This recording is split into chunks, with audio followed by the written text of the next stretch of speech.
Hello, and welcome to episode 2 of our series. Today, of course, we're talking about the Second Congress, which was in session from 1791 to 1793. Once again, 2-year intervals, because that's the way how Congress was set up. Why? Don't question, just live. I don't know. But, anyways, before we move on with today's episode, yesterday I said that the next State of the Union address will be on January the 29th, which is on a Tuesday.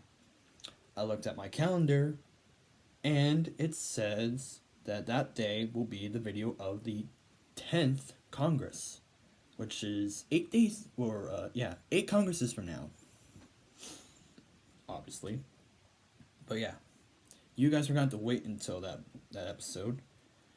I believe he speaks at 9 o'clock on all the major, um, it's the word I'm trying to get here. Major networks. Yeah, that's the word I was looking for. Oh man, sorry, it's been a long day. But, anyways, let us begin. How many sessions in this Congress? 2, and there was a special session. What are special sessions? I don't know. That wasn't part of my research. Members of the House. Okay, here we go. So, the House total increased quite a bit from yesterday's episode. So, the House makeup in this Congress was 73. Yep. The Speaker was Jonathan Trumbull Jr., who was a pro-administrator. Again, like we said, the pro-administration and the anti-administration are beta parties to two very important parties in American politics for the next couple of decades, which will be very important, so pay attention. Anyways, membership of Congress, we have 40 pro-administration, 32 anti-administration, and 1 vacancy. Yeah. That's the way how it is. Oh, by the way, this is my old troop class B for Boy Scouts.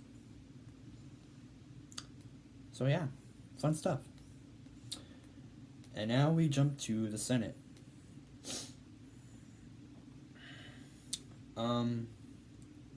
Well, at this time there were 15 states, and what do you do when you double 15? You get 30. So we have 30 senators. The president of the Senate, once again, it's always the vice president of the United States, John Adams, who was a pro-administration. We'll get to what the beta party was on a later day. And we've had 2 President pro temporees in this Congress. Richard Henry Lee, you may have heard of him from the Declaration of Independence because he signed it.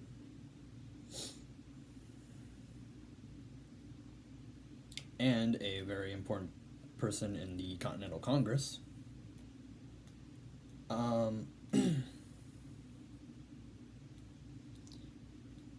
He's from the pro-administration party, or beta party.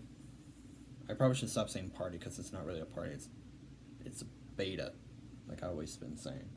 Anyways, and John Langdon returns.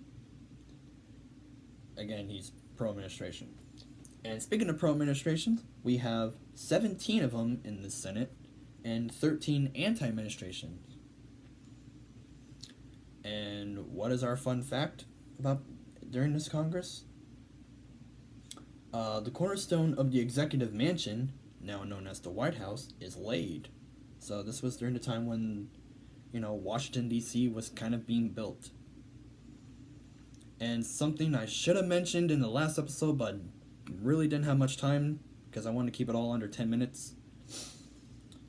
The first Congress met at a place known as Federal Hall.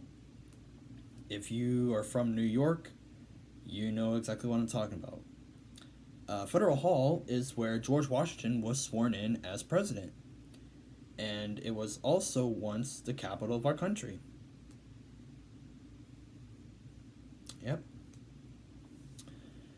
Also, in this Congress, the capital was still New York, but Congress met in a place called Congress Hall in Philadelphia, which later became capital for a little while.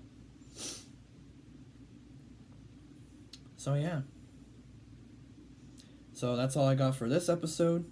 Stay tuned for tomorrow for the third Congress, and stay cool, stay tuned. Hope to see you tomorrow.